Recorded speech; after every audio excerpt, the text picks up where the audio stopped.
Yun yung tungkol sa finances. Ayan. Ito, I tried this way of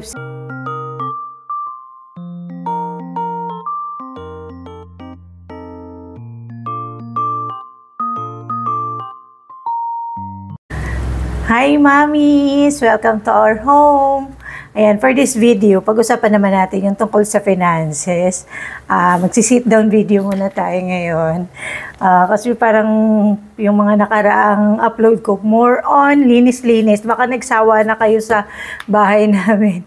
Puro na lang linis yung ginagawa ko.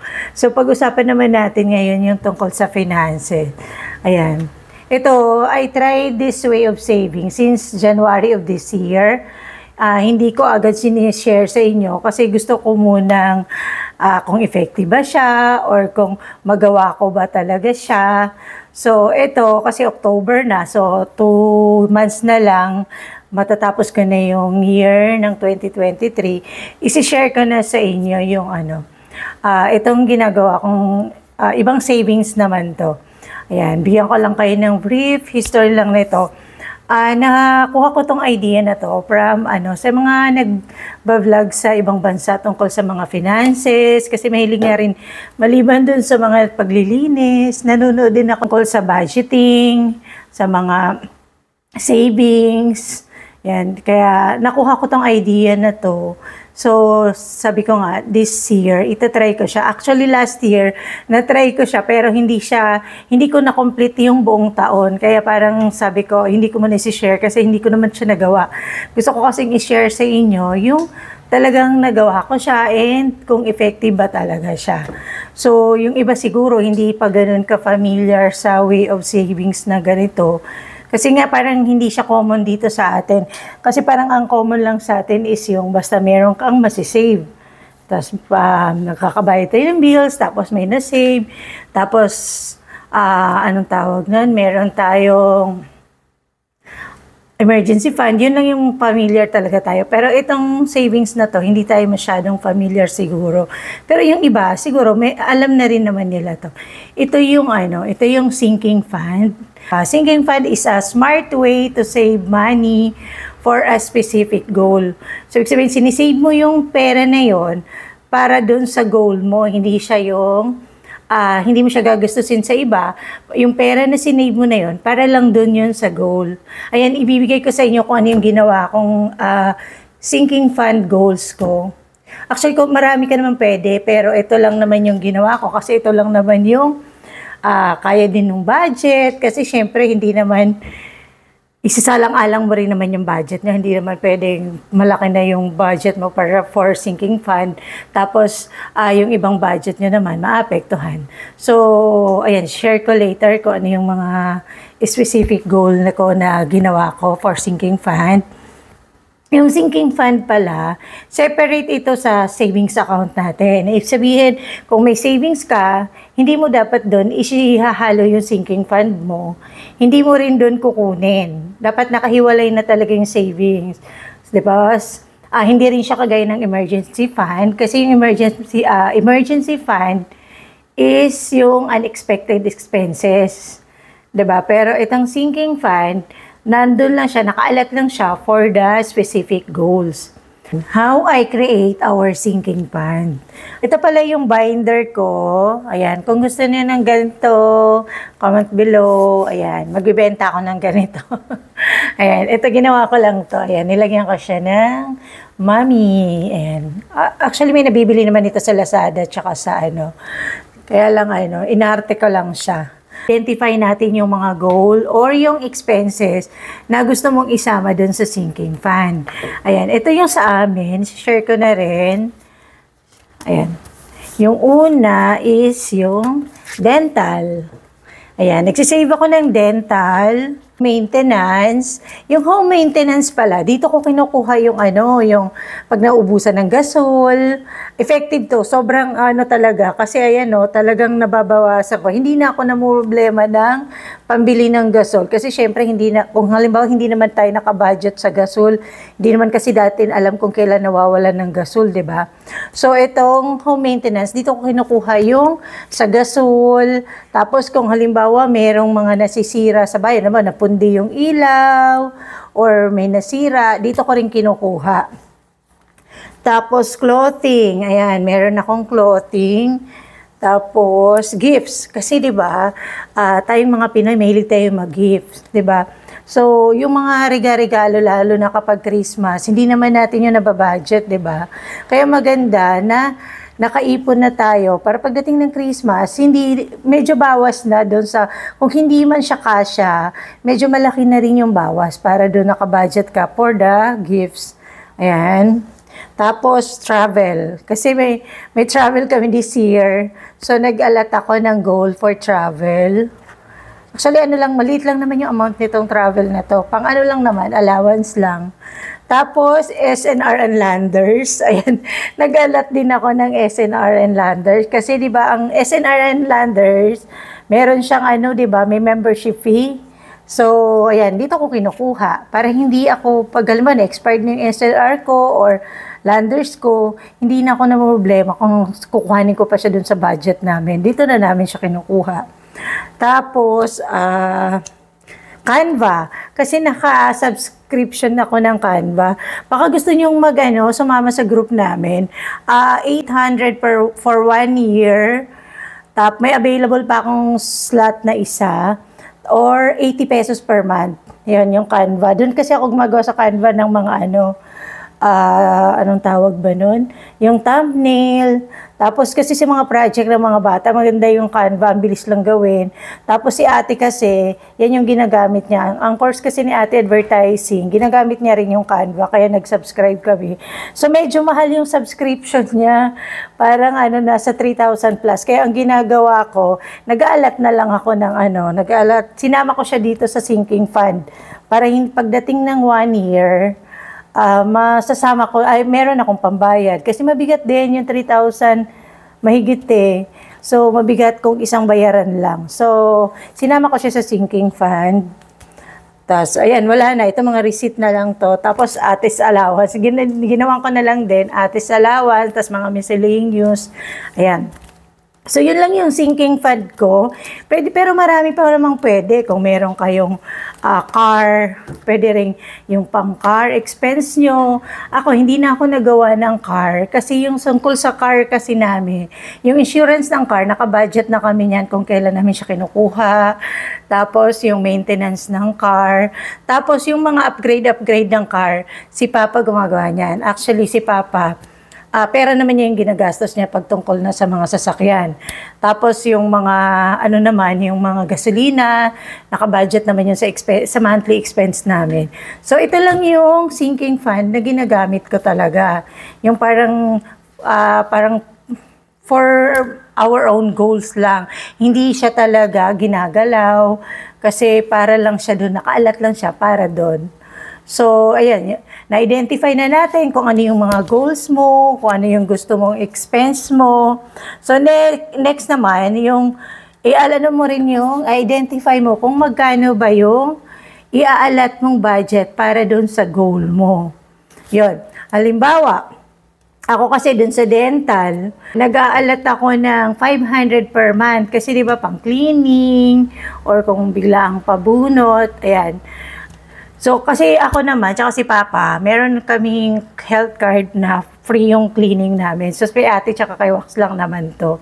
So, ang target ko dito is 6,000 for 1 year. Ayan. 500 per month. Ayan. Ayan. Kita ko sa inyo na nakaipon talaga ako. Ayan. Kasi October na, so dapat meron na tayong 5,000. O, di ba? 1, 2, 3, 4, 5. Oh. Hindi ko talaga siya ginagastos. Hangga't maaari, hindi ko talaga ginagalaw. Huwag nyo talagang galawin kasi nakaalat lang siya para dun sa goal na yon. So, gagalawin mo lang siya kapag kakailangan na. Baka itong November, papaklining yung mga bata, kaya magagalaw na namin to. Tapos yun, yung sinasabi ko yung home maintenance, dun ko kinukuha yung gasol. Yes, isang 1K na nga lang to eh, oh. Kasi talagang doon ko kinukuha yung pambili ng gasol. Ang mahal pa naman ng gasol, di ba? Ayan, oh. Sinusulat ko talaga yung expenses kung kailan ko siya binili. Nakikita ba? Ayan. So, ayan. dito ko, hindi ko na pinoproblema kung bigla akong nawawalan ng gasol. Kasi meron na akong budget para dun sa gasol lang. So, yung clothing, ayan, nag-alat na, yung sa gasol pa, sa maintenance pala, 500 per month din yung sinisave ko doon. Kasi yung gasol naman namin, umaabot ng 2 months. Ewan ko, nagluluto naman ako, pero ang technique ko lang, after kong magluto, pinapatay ko yung yung, ano bang tawag nun? Yung niya, tangke. Yun, pinapatay ko talaga siya.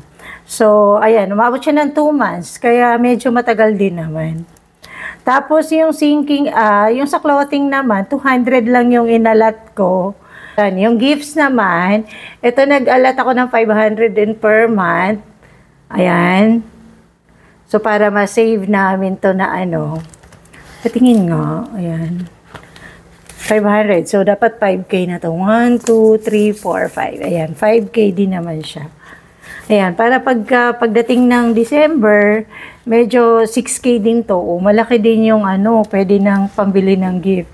Hindi na mababawasan yung budget natin. So, yung travel. Kaya kami may travel. Naglagay ako ng travel expense. Kasi ito medyo malaking lagay ko dito, 1,000 per month. Kasi hindi kami dito magki-Christmas. Magta-travel kami. So, yan. Kahit pa paano, may pang-allowance na kami. So, yan. Actually, yung travel allowance ko, dalawa to. Meron akong nilagay dito sa sinking fund envelope. Meron din akong nilagay sa Paymaya. Mamaya, i-explain ko lang briefly yung tungkol sa Paymaya. Yan. Tapos, ayan. Yung sa Landers, 100 lang naman per month. So, magaan lang. 1 to yung total niya. Kasi ang Landers naman is laging nagpo-promo pag 400 lang yung nila, membership fee pagka-promo. Ang SNR lang talaga ang hindi. 700 ang membership fee nila.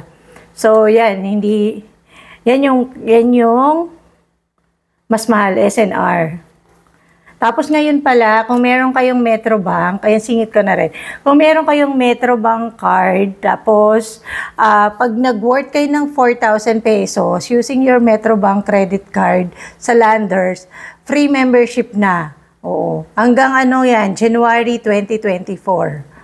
So, yan, grab nyo na yung Kasi sayang din yun, 700 din kasi yung yung 800 kasi ang membership ng Landers. Tapos, kung free siya, sayang din yung 800. Maraming nga bibili sa Landers na mas mura. So, yung Canva, ayan, 350 yung sinisave ko dito. Kasi 3.5 nga to for 1 year. So, dapat 12. Sobra pa rin, no? Okay lang, at least may. Pero 350 ang tinatabi ko dito. So, yun. Yun lang naman yung, yun lang yung budget ko for sinking fund. Ang total lang ng budget ko for sinking fund monthly is 3,100. Yun yung total niya. So, sinasama ko na siya pag nagba-budget na ako, hinihiwalay ko na yung sinking fund. Ayan. Where to keep your sinking fund? Ayun nga, ito nga yung sa akin. Nandito ko siya, dito ko nilalagay yung sinking fund ko sa, ayan, envelope binder. Tapos regular monitoring. Yung sa akin, parang nire-refill ko yung sinking fund ko every 30th ng salary. Kasi yung 15, doon ko kinukuha yung mga bills namin. Tapos yung sa 30, doon ko kinukuha yung sinking fund, kung sa ibang expenses.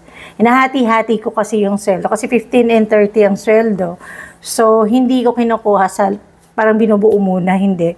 Parang kung saang pay date ko kinukuha. Sa tuwing 30 ko, nire-refill yung sinking fund namin. Ayan. Tapos, ito yung pinaka-reminder, avoid using it for anticipated ones. Huwag try nyo talagang pilit. Actually, yung last year, kaya hindi ko yun natapos. Kasi parang pag meron akong gusto, dati kasi parang ang hilig ko dati magpabudol. Yan, ngayon kung mapapansin niyo, wala ako masyadong unboxing. Dati grabe talaga ako. Kung matagal na kayo dito sa channel ko, lagi ako may unboxing. Ang hilig kong mag-Lazada, mag-Shopee.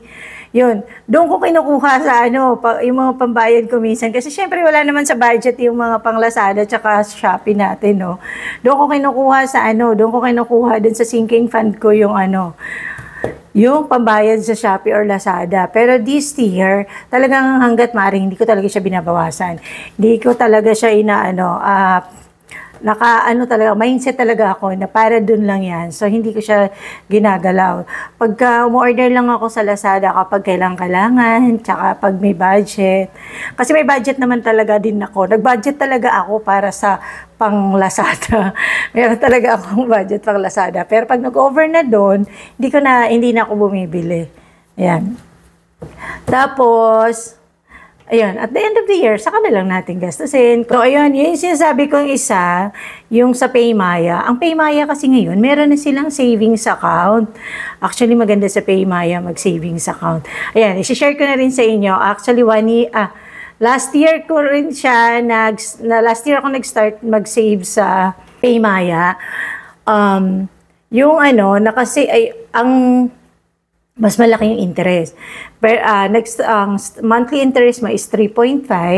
Tapos meron silang mga monthly yun monthly interest, 3.5. Tapos meron din namang binabawas din yung tax. May tax din naman kasi yung savings natin. So, next time na lang siguro explain kung mabuti yan. Pero ayan, ang start ng savings account is 3.5 monthly. Tapos, pagka meron din silang mga promo, pag nagbayad ka ng bills through Paymaya, mag-a-add yung interest mo ng 0.5, nagiging 4.5, kasi 1% yung pinakamababa doon Nagiging 4.5, tapos meron din silang promo, pag ginamit mo yung Paymaya mo pang bayad mo ng mga purchase mo, meron silang additional percentage ulit para doon sa savings mo. So, malaki yung interest na iipon, hindi as compared doon sa bank. Sa bank, Diyos ko, parehas lang sila ng amount na kalagay. Ang nagiging sa bangko, ang nagiging interest lang niya, parang wala pang 20 pesos. Pero sa Paymaya, naka-interest na ako from January to October ng 1,000 pesos. Kaya maganda talaga yung savings ng Paymaya. Tapos, meron din silang option doon, goals, parang 6 months, 3 months ba, or 6 months. I-clear ko hindi ko kasi masyadong kabisado. Pwede kang mag-set ng goals mo. Halimbawa, mag-set ka ng goals na, doon ko sinet yung goals ng ng isa pa naming travel. Nag-set ako ng 20K, parang hanggang November 30. So, 6 months, hindi mo siya pwedeng galawin. Para bang kung sa bank, para siyang security deposit, yung hindi mo siya pwedeng galawin, or time deposit ba ang tawag doon. Hindi mo siya pwedeng galawin in 6 months. Pwede mo lang siyang hulug-hulugan hanggang mabuo mo yung nakaset mo na amount ng goal. Kasi ilalagay mo yung goal, tapos ilalagay mo rin yung isi-set mo rin yung amount. So, hulug-hulugan mo hanggang mabuo mo yung amount. Kung mabuo mo siya. Tapos, in 6 months ata, i-check ko, or 3 months, ganyan. Basta hindi mo siya gagalawin, hindi mo siya pwedeng ibalik doon sa savings mo, or ibabalik mo doon sa Paymaya mo na na pera. Hindi mo talaga siya pwedeng galawin. Pero mas malaki yung interest niya. Mas malaki. Kasi yung yung 20K, parang nag-interest